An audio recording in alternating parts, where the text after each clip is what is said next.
GM Farcaster. It is Friday. Happy Friday, January 10th. And you are here with Nounish Prof and Adrian for 29 minutes of Farcaster News plus an interview with Chaskin from the Ethereum Foundation.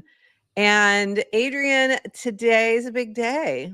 It is our 200th episode.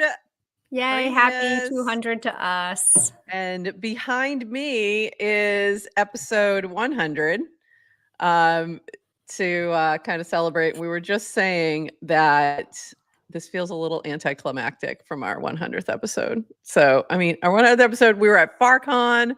We had Dan and Varun. We had mugs. Today we were in person. But also, I remember when we were starting to plan 100, because we knew we were like, we're going to plan it around FarCon. So it was probably a good 2 months beforehand. We started kind of plotting, maybe 3 months. And it definitely felt like a big deal because wasn't sure we were going to make it to 100. Definitely not when we started this silly experiment. And by now it's like of 200, it's like, of course we were going to make it to 200. And we'll get to 300 and it just feels like Friday. Yeah, it's just Friday. It's just going to be a Friday. That's it. We've done, this is a good point. Our 100th episode was also on a Friday. Just keep that in mind. Now it's going to be a thing. We're going to need things on Fridays. I don't know.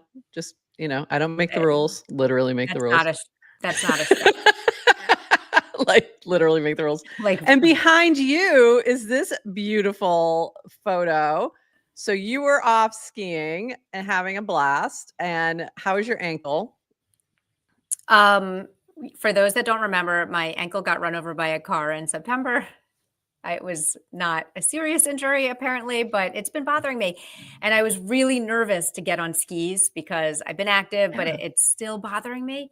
So on day one was very painful. It really bothered me. And I was kind of depressed that my ski season would be ruined. And guess what? Day two was better. And then somehow day three, it was I couldn't even feel it at all. So maybe what I needed was to actually use it.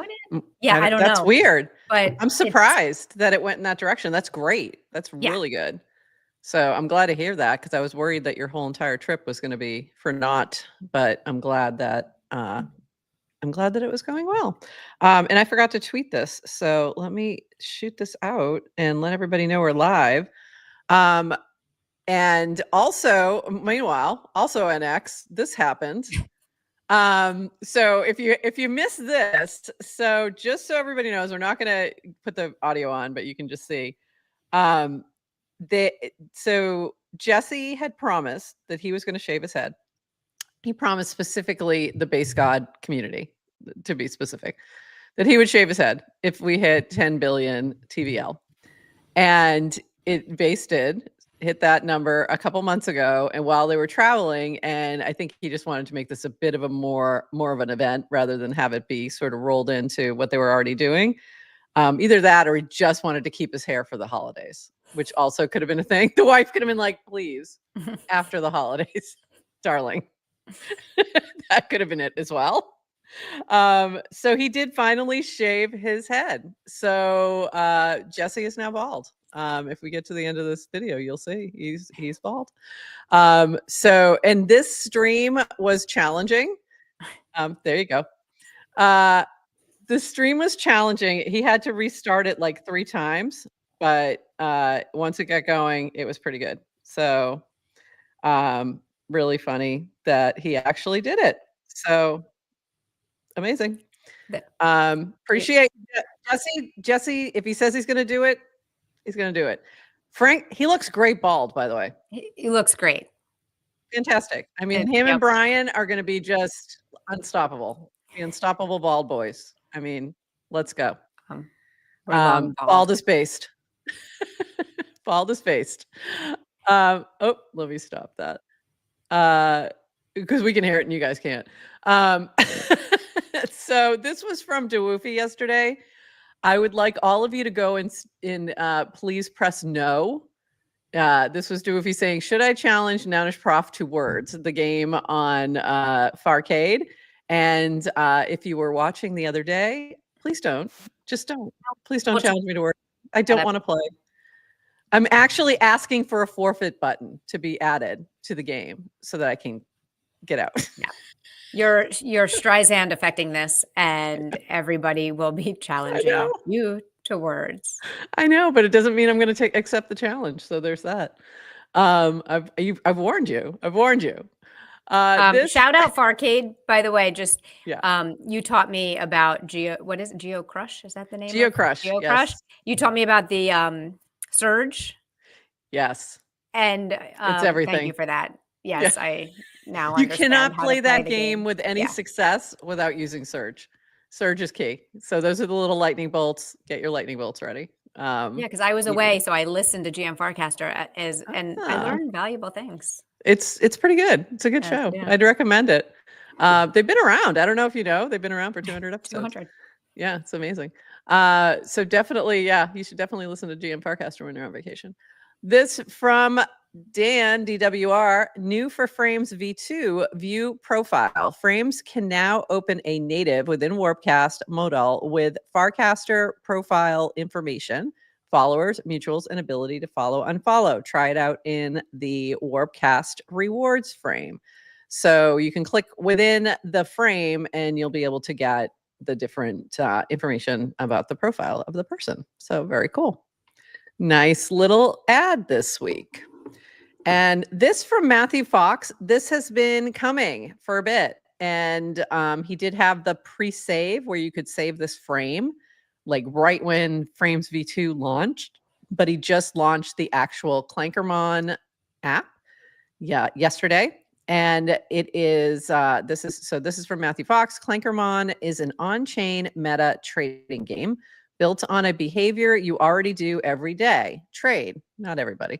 He's not talking to you, Adrian. Chapter 0, Trader in Training, is about to get started. So you can go check this out. There's some bugs that he's working through.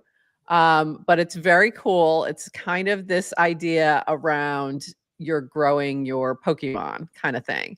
But it's a Clankermon, and it involves your I guess creating and upping it as you buy different Clanker tokens. So very fun, really cute.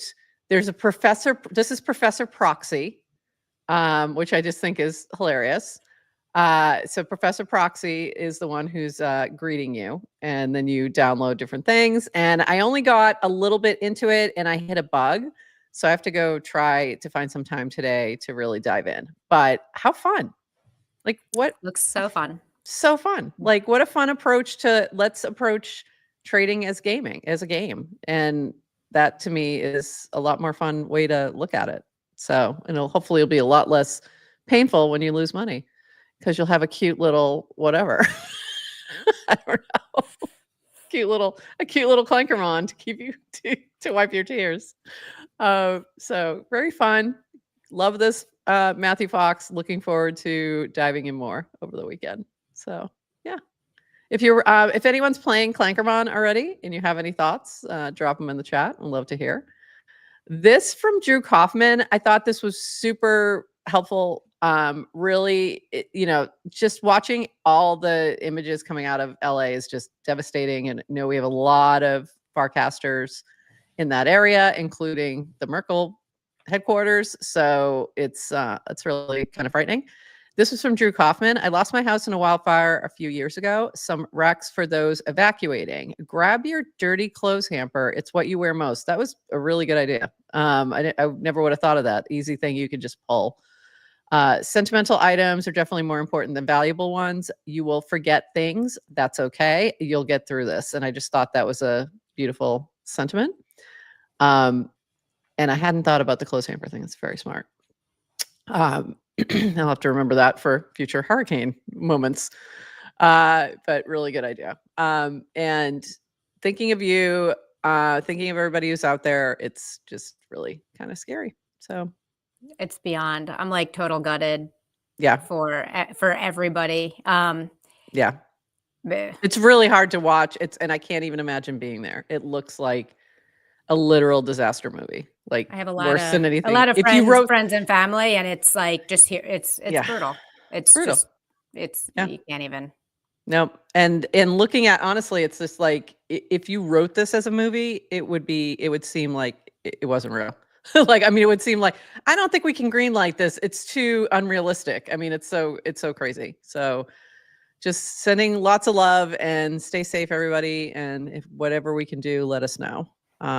Which I know is nothing, but we're sending, our good vibes. In funny news,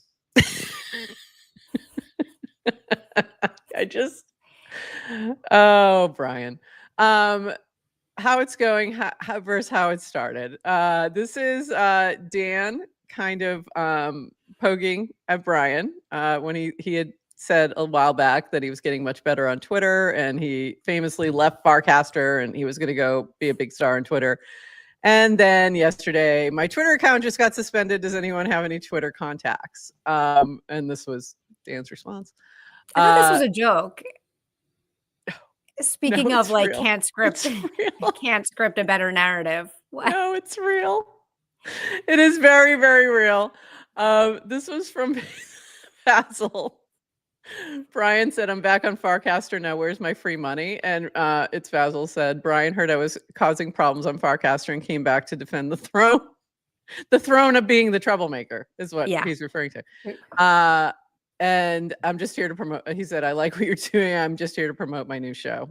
Maybe that's why he got suspended on purpose.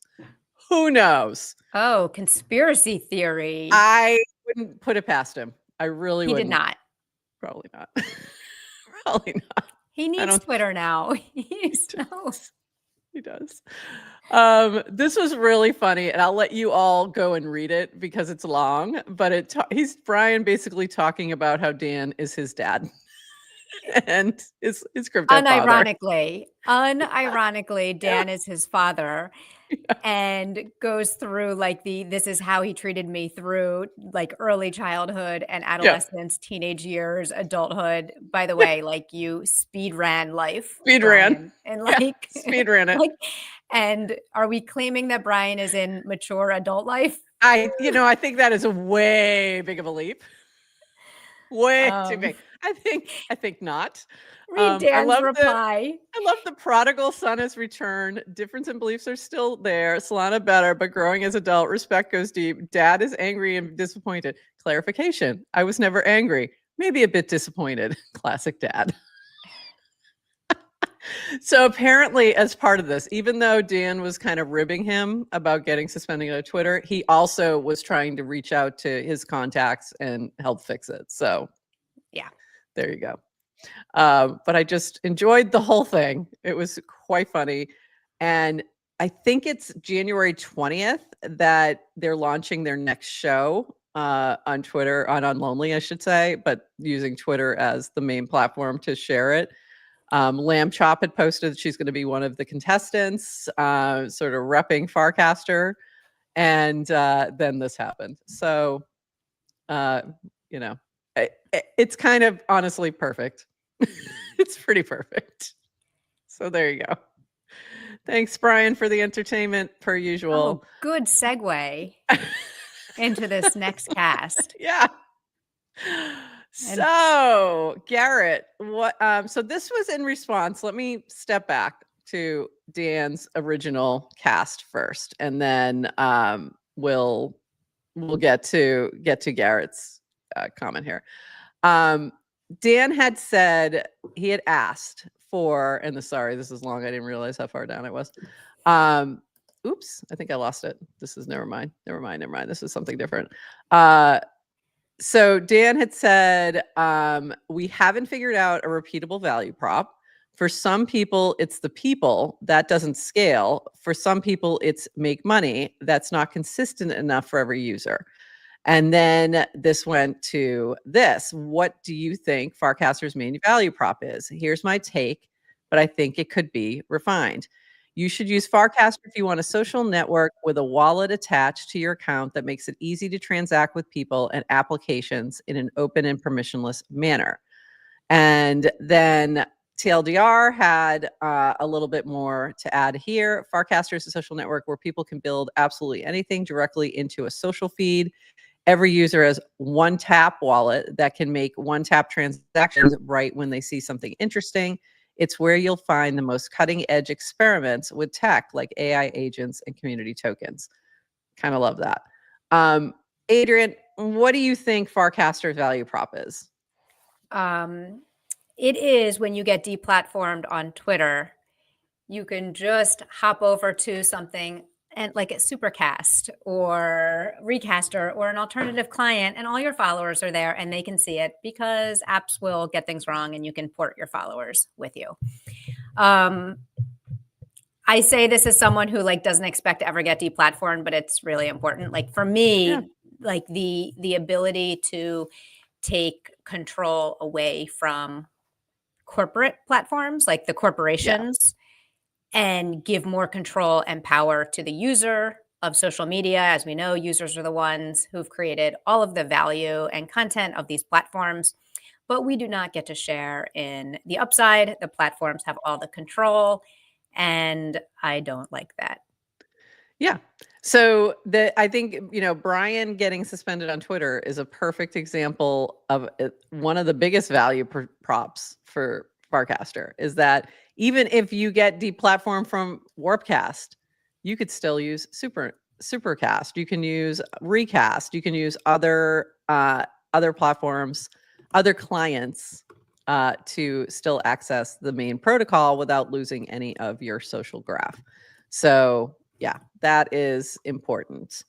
I do see Chaskin is here. We're going to jump through a couple other quick things and then bring him on up. So just a few more things. This from Proxy Studio. Okay, Airbnb is booked. Clanker team is excited to announce we're hosting some of our favorite ecosystem founders. We love you all. At Clanker HQ tomorrow through the 15th. Shout out community support Madman, who heard QLIQK. I don't know how to pronounce that. Who heard a rumor that NT was touching down to ship Clank Fun and Clanker for a couple days. Now we get to build with Derek of Native Fun and chaskin.eth, longtime Proxy Studio sub, shipping around collective consciousness with Degenos. We might get to meet the god Rish, who has been enormously helpful on the back end with Nadar. This came together fast. So this looks very cool, and I'm excited to see what comes out of it, because I think getting those folks in a room together is going to be really, really fun. So that's very cool. This is funny. Sorry. If you're involved in Clanker and you didn't get an invite, it's not your worth. I forgot about that part. There's a lot. If you feel offended, it's not your worth. Yeah, it's okay. It's not your worth. This came together fast, and there will be more. This from Kojo. Sometimes I think about the metrics the Merkle team can see and get a little embarrassed. How many times should an active user open Warpcast every day? Any idea? This was my guess. Obviously. 20 to 50. Obviously. If you're not opening it, yeah, and I was looking for a greater than 50. Yeah. I don't even understand the question. Like, why are we even asking? Obviously, it's Kojo's funny because it does feel like, wait, this is embarrassing if you knew how much I just pick up my phone and reflexively open Warpcast. But then I was reminded that, like, I use Warpcast way less than Elon has ever used Twitter, and he's able to send people to Mars and create electric cars and reinvent solar. And like, okay. So it's okay. It's what you're saying. Okay. It's okay. It's okay. A couple other quick things. This from Humpty. Big news for creators on Farcasters. Crypto Sapiens is launching its channel token this Thursday, powered by OpenRank. Rewards for engagement over the past 60 days. Algorithmic fairness to boost quality contributions. 3-year vesting for sustainability. Join the Crypto Sapiens channel on Farcaster and start casting today, and share the top content you've created on chain and earn rewards. So very cool new way to approach the idea around channel tokens. This is a new thing that's launching from, I forget the dev's name, but it is very cool, and looking forward to seeing what Crypto Sapiens does. This from Jack Wild. Go watch this. It's funny. We don't have time to show you, but it's hilarious. And basically, his theory is that all the clankers have mustaches, and he goes through them all, and it's pretty funny. So go give this a watch. It's hilarious, and Jack is just a really good creator. This from Woj. Very soon we will cancel all recurring subscriptions to Super. We'll take a short-term revenue hit, but I'm confident it is the right way forward. So he goes into, they're getting rid of subscriptions. They're going to have a free tier and a paid tier. The paid tier will have some more benefits, but you'll pay, I think, like a one-time or an annual kind of thing rather than a monthly recurring subscription. So very interesting. We'll see how this works out. And lastly, from Privy, introducing invisible CAPTCHAs. Interesting. Okay. I had to Google invisible CAPTCHA. I'm not sure what that is. At Privy, we solve complex issues so developers can scale their apps confidently. Bots are a common issue, and now our new self-serve CAPTCHA feature automatically and invisibly detects them with no friction to real users. Try it out from your settings at dashboard.privy.io. So very cool. So what did you learn from Googling invisible CAPTCHAs? So I was like, that sounds cool, but what the fuck is an invisible CAPTCHA? Like, is it mind reading? No, it's actually not a CAPTCHA. It's are you a bot or a human verification? Just Right. think, they're pulling all sorts of other signals based on from your computer. If you're a developer in the user authentication authorization space, this is apparently a thing now. There's tons of providers that are doing it, Google included, and this is all happening in the background. Reminds me a little of social capital score on Farcaster. Yeah. It's like, oh, you can't do that, because I did see some people on Reddit complaining like, hey, I tried to do something and I got a message like your CAPTCHA score wasn't high enough. So that's a great way to think about it. That really helps frame it better for me when you said your social score, like why call it CAPTCHA? I think that's what's throwing me off, Links. I think I had the same idea. Like it's like we should call it something else, because CAPTCHA to me is like that fun little game you get to play before you. Fun? Okay. Fun. I could swear that was a bike. Why didn't it work? Yeah, it's a lot of fun. In other news, AI is so good at recognizing traffic lights, and I don't know why. There you go. All right, let's bring up, we're going to bring up a Chaskin from the Ethereum Foundation. Good morning, Chaskin. It is great to have you here. Oh my God, I love that background. The ticker is Thank you. I love it. I love it. Happy to be here. We're happy to have you here. I'm a little bit of an ETH maxi, so there we go. I love that background. It's great. Adrian, I'm going to turn it over to you to start us off. Yeah. I was just, Chaskin, is this part of like the Ethereum Foundation said we need to be bull posting more, go on a media tour, and then Jason's like, hey, I'm coming on GF. The ticker is ETH. Well, I saw you guys had fun backgrounds, so then I really quickly, when I joined, I'm like, okay, do I have anything fun that I can put as my background? And I had this saved on my desktop. I'm like, all right, this will work. It's perfect. It's absolutely perfect. I love it. Love it. Love it. Yeah. So Chaskin, good to finally get you on. I know we've been chatting about it for a while. I think just to kind of get started, do you want to just kind of we're all on Farcaster. I think everyone here is pretty like Ethereum aligned, but not necessarily like super in core Ethereum news following. You want to just do like the quick TLDR, what is the Ethereum Foundation? And I'm also kind of curious how you got involved. Yeah, of course. What your story is. Yep. So Ethereum Foundation was created when Ethereum was first launched, like the blockchain itself, and a portion of the ETH tokens, it was, I think, around 12%, went to the foundation that exists today. Now this foundation exists to like provide R&D and kind of fill in the cracks that otherwise kind of wouldn't like be able to get funding if the foundation didn't exist.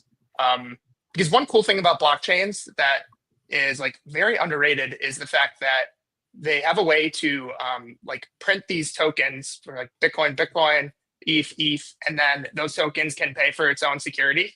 And like that's awesome. Like we created these systems where like it's fair and they can like just pay for its own security and nobody really questions. It's like a great system. But they don't really have a same way to pay for like the R&D of improving the blockchain. And so that's why something like the foundation exists. And yeah, and so there's like multiple different teams at the EF. There's like DevCon just happened, and there's a DevCon team that puts on events like DevCon and DevConnect. There's various research team that research into like cryptography, maybe like consensus, like research just in general, like how can we make the blockchain more scalable? How can we improve UX? There's more like eco dev teams that try to reach out into the ecosystem and see like where there's gaps that the EF can maybe help fill. There's the ecosystem support team that gives out grants. There's like a more DevRel type team that does like the build guild that helps people like learn Ethereum from like developer standpoint. So there's all these different teams that don't necessarily overlap, but all like serve the broader mission of like helping Ethereum be this public good that lasts forever. And my intro to the Ethereum Foundation, I think you guys will enjoy.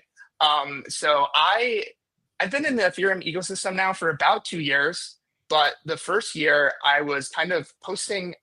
I spent it just learning about how Ethereum works because I like really enjoyed it, and I also thought that there's like a gap in people like trying to like explain things simply. And so I was posting on Twitter at the time, but I didn't have a following, and it's really hard to like get in with the in crowd on crypto Twitter. And that's when I found out about Farcaster, and I joined I messaged Dan, and he told me that he would add me, but then he never did. And then I messaged him again. What year was this? Must have been 2022.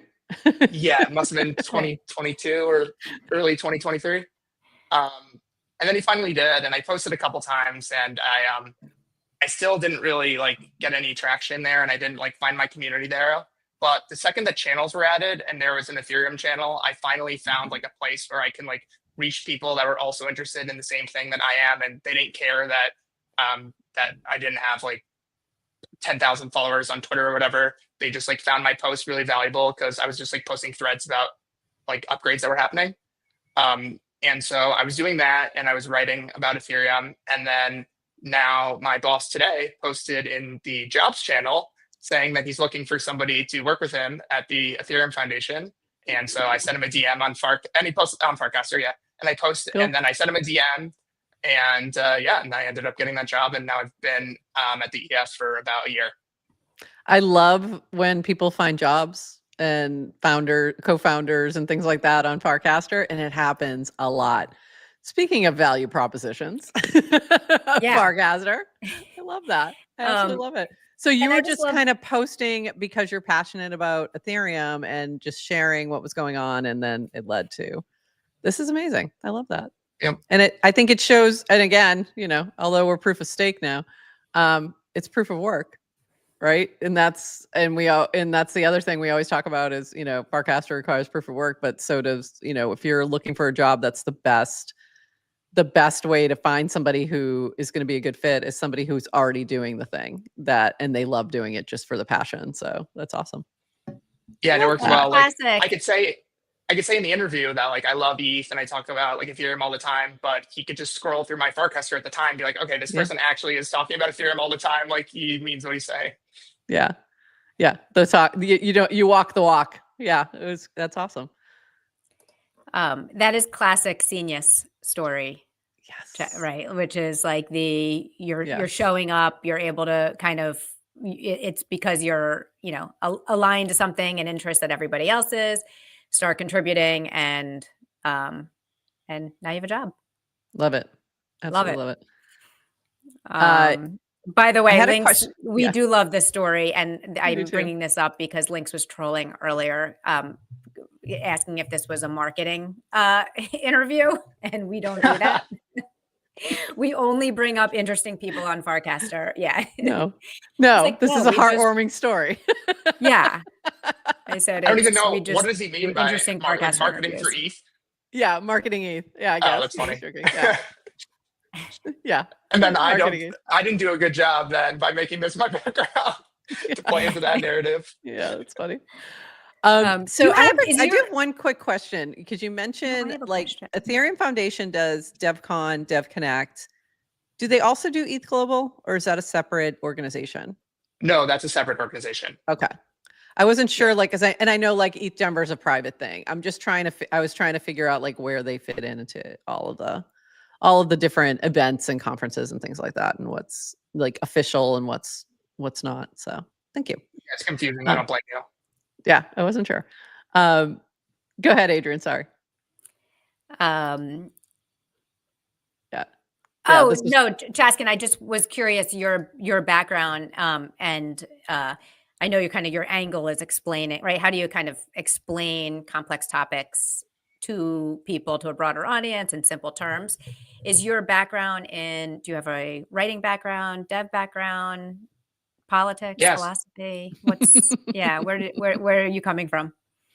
So I'm actually coming from finance. In a past life, I actually used to be doing banking. But now I left that all aside. And I spent actually, when I quit my job, I spent the first year just kind of learning how to code and how like basics of how computers work, because I started to get interested in mostly like Ethereum and the crypto ecosystem. And I'm like, okay, step one, let's like figure out how computers and Web2 stuff work. And then I spent like the next year learning how Ethereum works. So I almost consider that finance life a past life because I don't use too much of what I used to do back then. Love That's it. really interesting. He's bankless now. Not to be It's actually confused. kind of eye-opening to see like how things work in the banking industry, and then to come to this side of the things where in the past, like, so I don't know if you've seen this meme before, but it's like the entire financial system is held up by like interns just making PowerPoints and spreadsheets, and like Yeah, that's what I was pretty doing, yeah, as like an investment banking analyst, and it's like unfortunately somewhat true. And then you look at this world, and it's actually held up by like code and like people trying to coordinate things in a like trustless way. And I've never even considered looking back. Awesome. I love that. I'm pulling this up, something you wrote, a blog post about cypherpunks. I just read this morning. Excellent piece. Prof, did you get a chance to read it? I did not get a chance to read it. I saw it very quickly and I was like, ooh, I got to dive into that because that looks interesting. Do you want to give us a quick TLDR on who even were the cypherpunks? I have looked at who they are before, like when I first like found Bitcoin and all that and just like exploring, but I would love to, if you want to give us a quick TLDR on this write-up, that'd be great. Yeah, of course. So first, I think one thing that's interesting about it is I also realized something similar where I was watching a DevCon presentation about there's someone and he read every single cypherpunk email and then he pulled out the most interesting ones. It's a great one. I highly recommend watching it. But and I thought I really somewhat knew who they were before watching that video. And then after watching it, I realized, wait, I really don't know much about the cypherpunks. Like, I'd really love to learn more. And so that's when I started digging in a bit more. And so who they were was, that's the talk right there. Oh, wow. It's really great. But so the cypherpunks are these group of like hackers, mostly cryptographers. They're all like very, very technical groups of like around, and there's at the peak, there was only around 2,000 of them. And they had this email like list back in the 90s. And they saw like kind of similar to things that we've talked about in like the Ethereum ecosystem, but they saw like two paths as the internet was coming up. And this is pre like it really blowing up, where there's going to be like top down authoritarian control, kind of like 1984, and one where like cryptography can be a way to enable like massive amounts of freedom in the world, like to the likes like we haven't seen before. Yeah. It's always within a hand's reach, an arm's reach. It's 1984. And so they wanted to at least do their part in making sure that the world tried to steer more towards the direction of like massive amounts of freedom in the world. And so one like quote that really stuck with me was his name's Eric Hughes, and he was one of the founders of the email list. And he wrote what's called the Cypherpunk Manifesto. And in it, he says, something along the lines of, if nobody's going to write privacy, then we have to do it ourselves. And then the next line is like cypherpunks write code.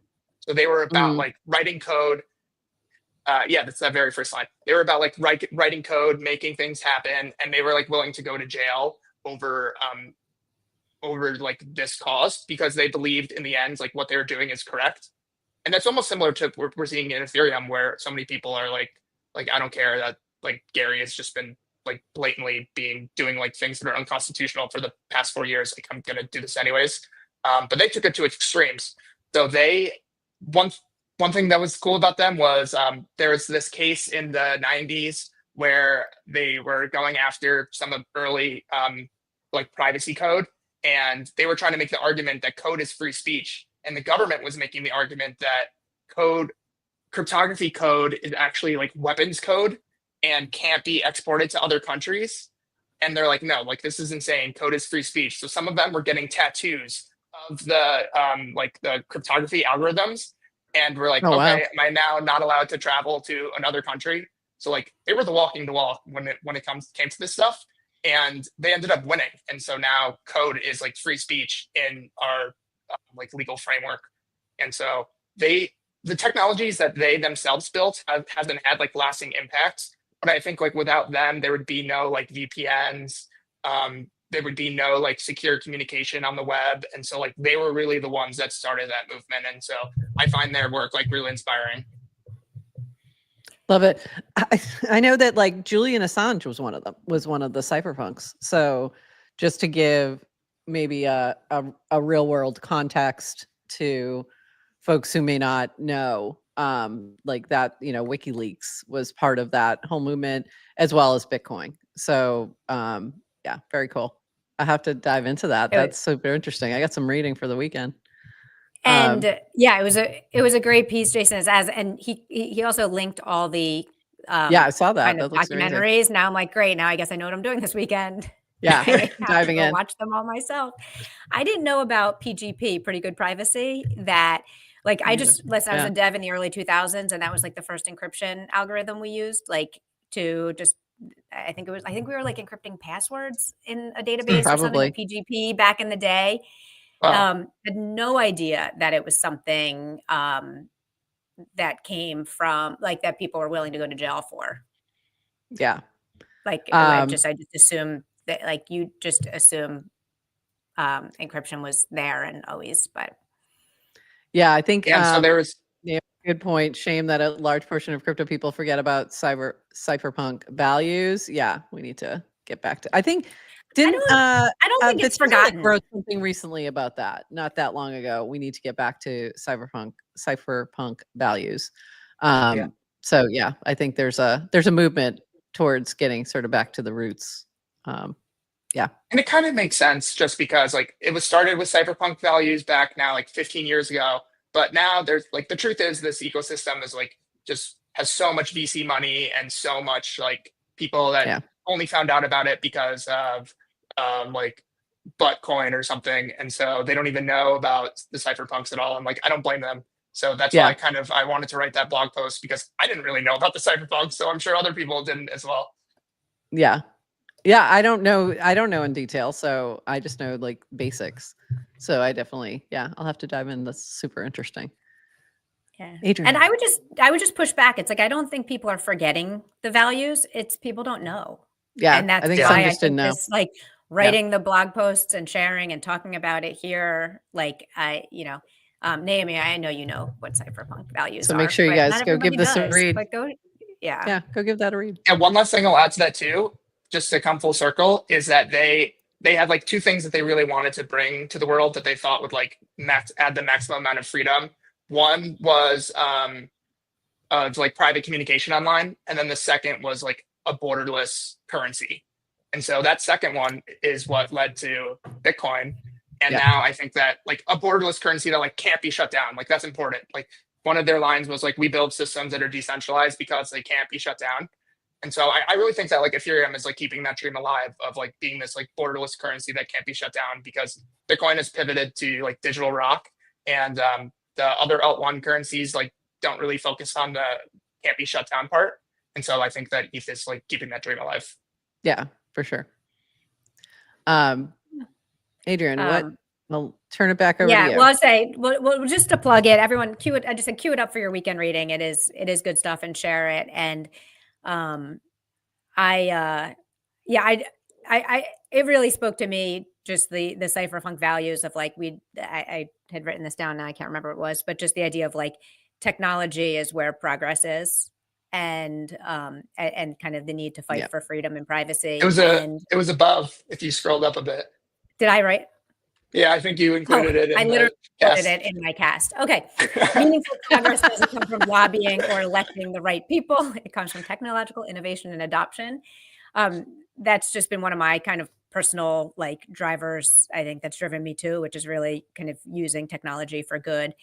And also I just had the remembering thought of, that like, technology is agnostic too. You know, yeah.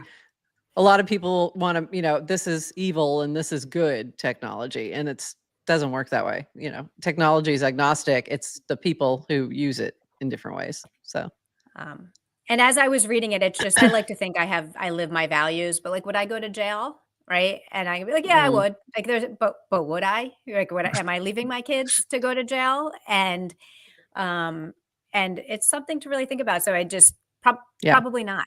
If I mean, you know, it's definitely a spectrum, to your credit. yeah. Like, you don't necessarily need to go to jail, but you could still like live your values more than somebody that doesn't do anything at all and claims they have XYZ values. I guess, but I was just feeling really grateful that there's people who do. Yeah. And it's so, let's see the other thing. I was just pulling up. This is something you shared the other day. It's a graph charting, public chains, major public blockchains with their launch date. So you can kind of see when, and then their insider allocation. And we're seeing a little curve up and to the right, which just means, right, as you get newer and as you get more recent, the blockchains are doing more insider allocations. So I also had not seen this ever plotted before. It's really interesting. can you click on the chart itself Can again, you- just to give it bigger? yeah. Yeah, that's perfect. Awesome. Yeah, that's well, and that's gonna. I don't think you'll see a chain, a new chain at least, not have big insider allocations anymore. Like, just because it just won't happen again. We'll say so one yeah. Go ahead. one good thing on that end though was, and I'm not a fan of their design in other ways, but the L1 that's Hype. I don't know if it's like a really popular like trading platform. I think they actually did entirely fair launch, like They did. airdrop. I agree. And that turned out really well. So hopefully that'll be a good trend compared to go against everything that's happening here. I agree. And for those who may have missed it, that was the Hyperliquid and $ hype launch. And they dropped it only to the people who were actually using that platform. And they didn't talk about it, right? They didn't promote it. Like, you didn't hear about it ahead of time. It was just like it happened, and it was the actual users of the platform. So there wasn't this opportunity to farm, if you will. So yeah, I do agree that that was a really good approach. I feel like they nailed it. And the fact that you could see the cabal was so upset just proves that they nailed it perfectly. Yeah, it's great. Nailed it. Nailed it. A lot of people upset with you. You did great. Especially when a lot of the people upset with you are VCs. It's like, you did something right. Exactly. Yeah, it was like PCs, cabal, you know, the people who are used to getting the insider track, they missed out and they were upset, and good. But it was the actual people who were using the product and who were actually contributing. It was proof of work, you know, again, it was like actually contributing to their ecosystem that they rewarded, which is great. I wasn't one of them, and I'm perfectly fine with it. I got a little JOMO on that. I loved the way that all went down. I think that was great. Look, I was gonna show this one. This is why there may be rewards for running a hub. Once again, links and all others. Just a reminder: there are no rewards for running hubs. I'm looking for if I have the Until there background are. thing. There are not. You cannot. Not for running Farcaster hubs. Thank you. I couldn't find it. I was trying to find it really quickly. There are no rewards. Just a reminder. That's so funny. This the whole rewards for running hubs meta is the best lesson in human psychology I have Yeah. ever seen. They won't believe it. Maybe. They just won't believe it. Yeah. Yeah.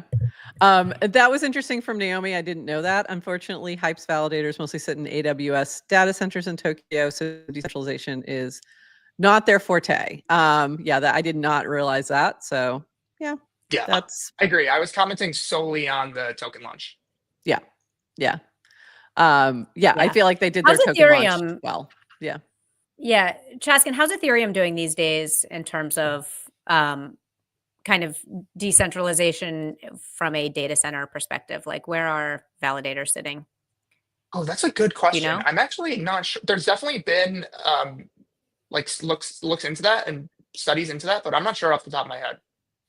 Okay. Just because I mean, I obviously don't know, but I know in the past I've kind of heard criticism just about in general blockchains. It's like, okay, but everything's running within a certain I think number of also data the centers. criticism was that a lot of the staking was happening by large pools like Yeah. Lido, things like that, and less solo stakers. And that I think there's been some talk about there being it feeling like there's less rewards for solo stakers now because of the L2s.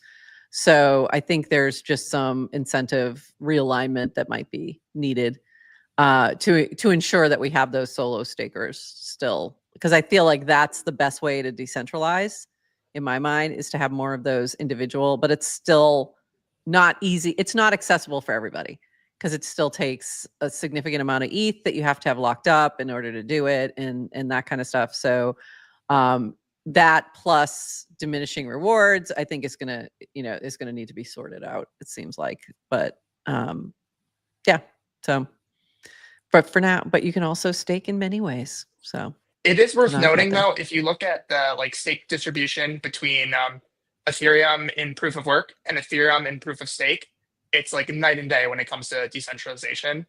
So like it can be improved, and I think it will be improved over time, but it's worth like giving some credit where credit is due, and Yeah.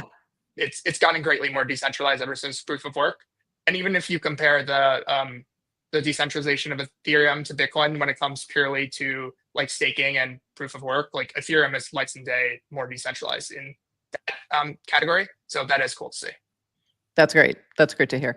So from Bitcoin perspective, you've got the large data mining centers, if you will, that are sort of got a hold on all that now. Whereas you used to have, it was just individuals. It was just like high school kids in their, in their bedroom rigging up like Bitcoin mining. And now that's not really happening anymore. It's more corporatized.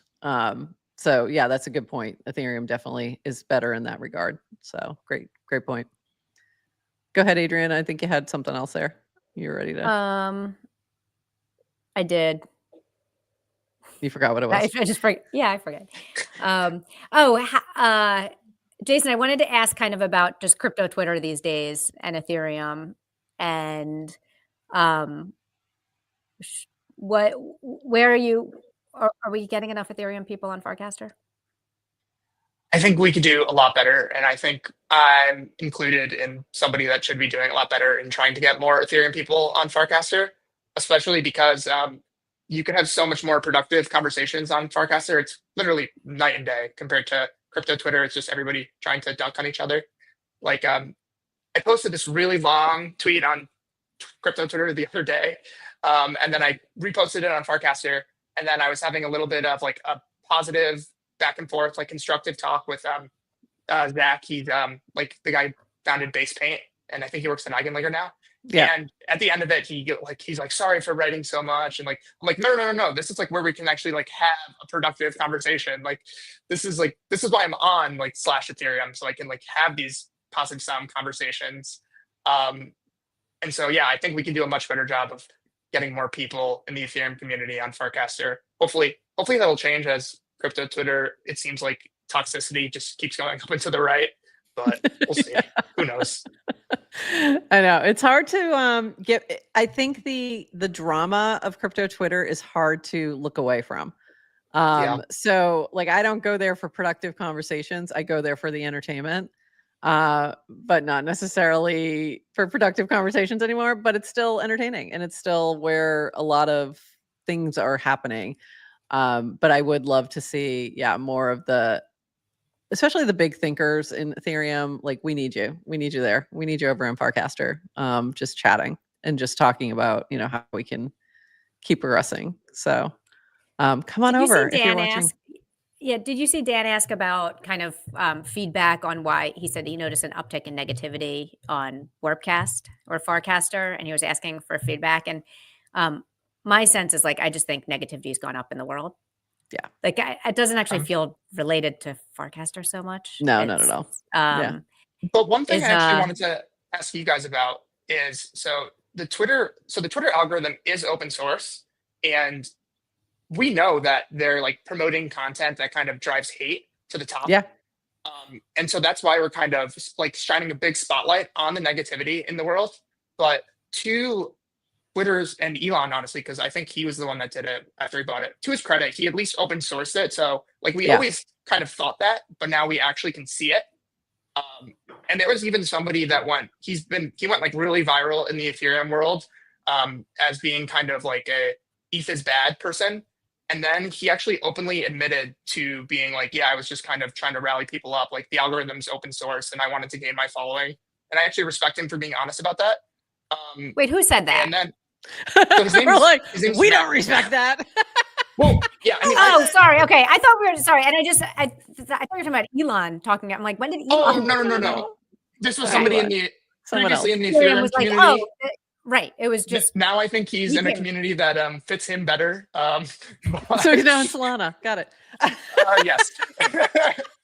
And but now let me flip this a little, because one thing that I've been kind of wrestling in my head, it's like, okay, we have this open protocol and that more aligns with like our values of kind of like create this internet that is more user owned. But the Farc, and correct me if I'm wrong, but I think the Warpcast algorithm is closed source, right?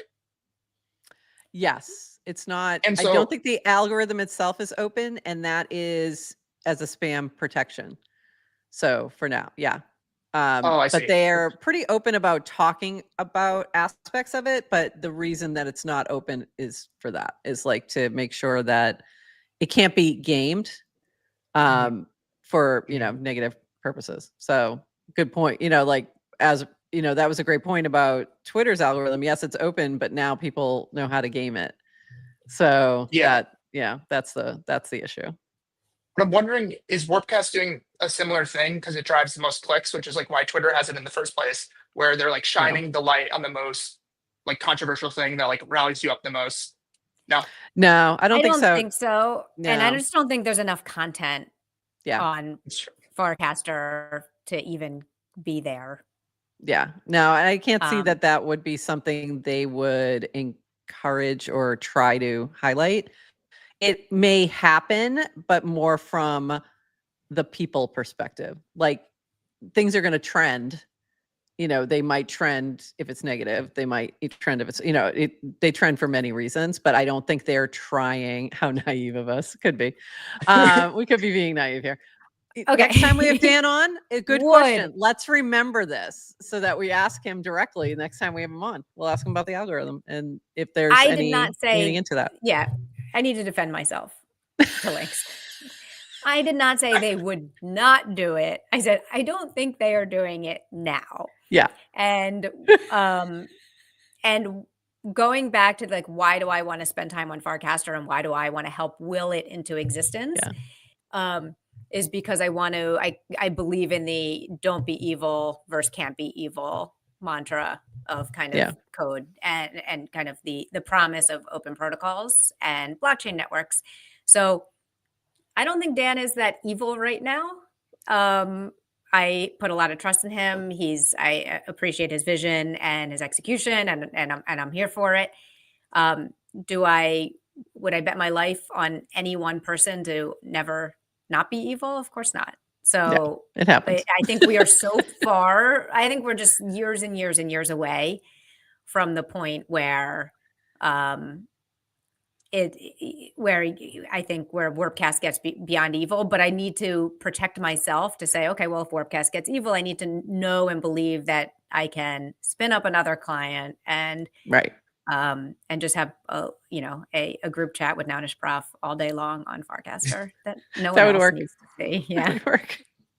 I wonder We if have there's that. a middle ground here where, and I don't know how these like ranking algorithms work, but if they could only open source just like a part of it to be like, look, guys, we're like not just shining light on negativity, but they don't want to reveal like all the recipes in it. Like maybe that could work. I don't know. I don't know. That's a good, another good question that we can ask him about, and just kind of dive in, because I don't think we've never really dove into the algorithm for specifics, but mostly it's been more general of what we've seen when they've been asked that question as to why it's not open source. That's been the reason.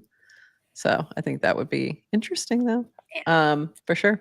There's just not enough content. Dan says all the time, like Yeah. he follows he follows like 3,000 people, and he says he gets to the end of his feed every day, like Yeah. multiple times. So I just don't think Not enough. And this is Not enough 100%. interesting content. We're gonna put that on a mug someday. Yeah. So you don't need to like actively push negative content, but that Right. is still like It's just anything gonna happen. controversial will. Yeah. Yeah. And Yeah, I think that this makes is a sense. good point from Mayomi about also when people feel threatened in their livelihoods, it's hard to be a nice person. And I guess more people feel that way these days. And I think that's probably true, just general life anxiety, reflecting everywhere. So it's not specific to Twitter either. But when you're amplifying those things, that's when people start to dive into the incentives of that. So show me the incentive, I'll show you the outcome kind of thing. Thank you, Charlie Munger. It's every time, right? And if you're getting rewarded for posting hateful things or negative things, you're going to keep doing it. So, but Elon did say recently, which was hilarious, he'd like to see more positive content on his platform. Be the change. Yeah, you're the one that controls the algorithm. We're like, dude, that's up to you. Did you see the meme he posted about the inside Elon? There are two wolves. Yeah, I laughed at that. Okay, Gotta go one look was at like, that, be but- more positive. Yeah. I mean, The that other was like, F you it was, retard. then he told somebody to F off like right after, and people kept putting those two together. It was really funny. It was like, more positive content. Fuck you. Like, Elon, yeah, it makes a lot of sense. There's two wolves. There's definitely two wolves. For sure.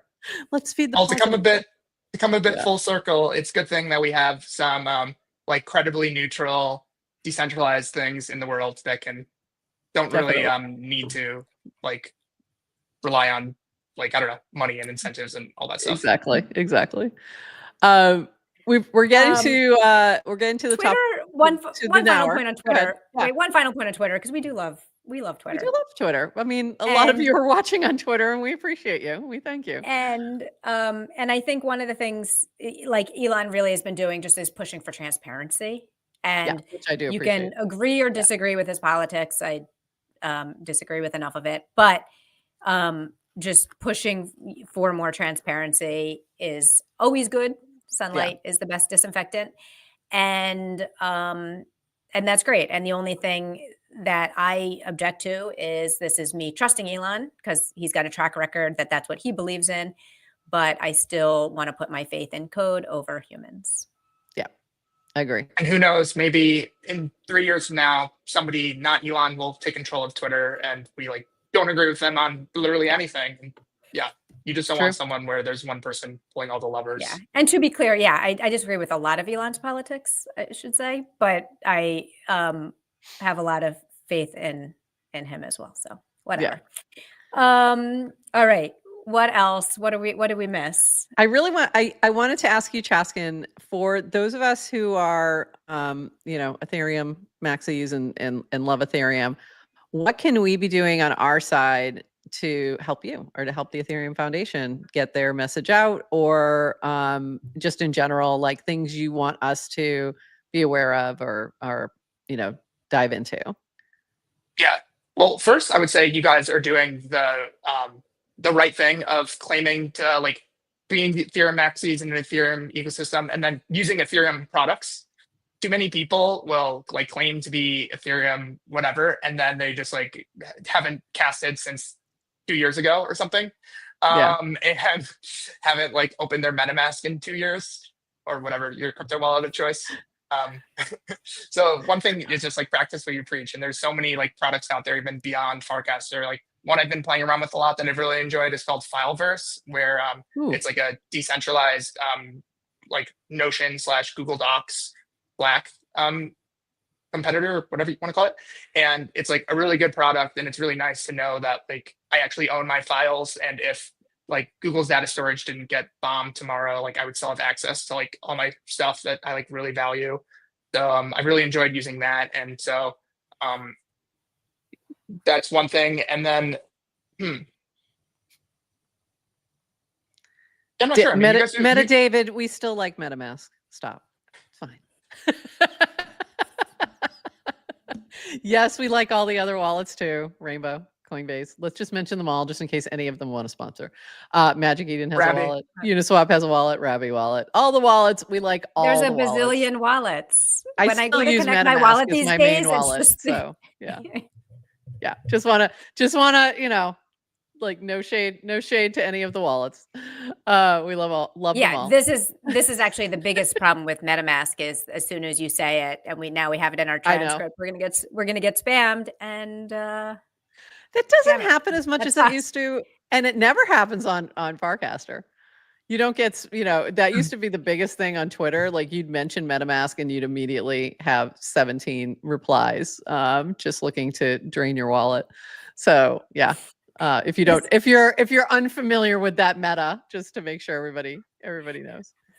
Shade to all the wallets equally. We hate you all. It is that. Be consistent. I guess I'll reverse that question for you now. What do you think that like people in the foundation could be doing more to help like you guys in the Farcaster community and broader community?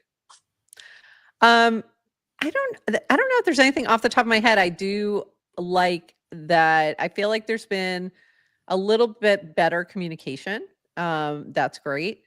And, just keep doing what you're doing. I think that's super helpful, and getting on different podcasts. I think having regular communication like this, whether it's this one or Bankless or Unchained or wherever, and just regularly sort of updating and keeping us in the loop and that kind of thing, I think is super helpful. Adrian, do you have anything else that Similar. you can think of?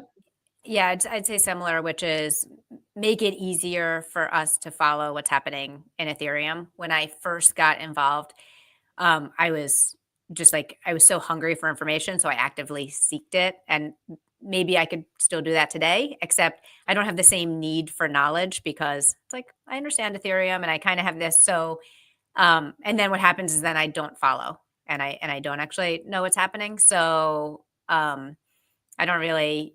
This may or may not be the foundation's fault, and it's likely mine, but how do I make it easier for me to stay up to date on and kind of what's important? Yeah. I will say too that the website is fantastic, and I use it. I direct a lot of people there when I teach my blockchain class. We spend a lot of time on that site. Great resources in the learn section. So for anybody who might be newer, point them to ethereum.org. It's a really great site. I completely forgot, like, shout out. Who writes the Ethereum docs? That was like, I wrote a whole thing. I've never seen better docs. Like, and this goes back to, I haven't been there in a few years, but when I first kind of got in, they were so beautifully written. And I was like, I've never seen technical documentation as clear as the Ethereum. Was it Ethereum? Yeah, Ethereum org. Yeah, that's good. So Ethereum.org is a EF team, and yeah, they're awesome. And one thing that they do a great job of too is like everything on Ethereum.org is open source. If you want to like contribute to something, you can contribute. And if it's like a great job and like really like explain something well, like it'll get merged in. And so that could be a way if you want to get involved in Ethereum ecosystem. If anyone's listening, like maybe check out Ethereum.org and see if you can add something to the site. Awesome. That's great. And I think for something that we've talked about is trying to do maybe roll in some Ethereum Foundation and Ethereum updates into the hub or our show where appropriate. Like this is sort of the our step one. newsletter. Yeah, Quarter- for newsletter, like figuring out ways that we can be sharing more around what's happening in the ecosystem and what's happening from those front lines. So that's definitely something we were thinking about as well. Have you guys seen anything about the next upgrade, Petra, that's coming in I like haven't. Q1 or Q2? It's coming this year. Is the next one? Yeah, this year Okay. for sure. Sometime in the next couple months, and there's going to be one upgrade in particular that's going to be really exciting for users, where it'll turn your EOA into like having a lot of the same features as smart contract wallets. Oh, So you don't actually need to move to a smart contract wallet, but you can get the features like batching, sponsoring, like DCAing, like all that stuff. So that's really exciting. that's interesting. That's really interesting. Wow. Bummed we Okay, so didn't we're get to going to talk need when that happens or when it's coming up, we're going to need you to come back I and would talk love to. about That'd it. be awesome. We would love that. I think we need like an EOA versus smart wallet panel Smart at contract. Farcon. Yeah. Smart, Ooh. yeah. Well, so that's the beauty of it with this upgrade. The EOAs will gain almost all the same features as a smart contract wallet. That's really cool. It's really cool. Says the Ethereum guy, but there's people who are there's people who are religious about their smart contract wallets, and I'm really looking forward to a spicy panel that we didn't get last year at Farcon, but we did at Farcon 1, and I want to bring it back because people have opinions about wallets. That's because we didn't do it. We didn't do a panel on DAOs last year. Yeah. That was the problem. You do a panel on DAOs, you get a spicy moment. Yeah. Period. So I don't care what it is. You're gonna get spiciness. Very funny. Okay. We are Christopher Cookie got first chaskin. I'm not sure what that means. Is this regarding the panel? The wallets? Does the panels? Christopher like his smart contract wallets, I guess. Maybe he does. Oh, that's funny. DAOs are useless and I love them. Okay, we need to get this wrapped. We have some great turnout. Like Chaskin brought the viewers, so thank you. I'll say it was mostly episode 200. I'm just happy to be tagging along. You got to be special. So I don't know if you heard us talking in the beginning. That was episode 100 behind me. And so we did it Farcon. So we do like to make our hundreds special. And then we actually launch into season 3 after this. So starting Monday. Adrian, anything else that you want to tackle before we wrap today?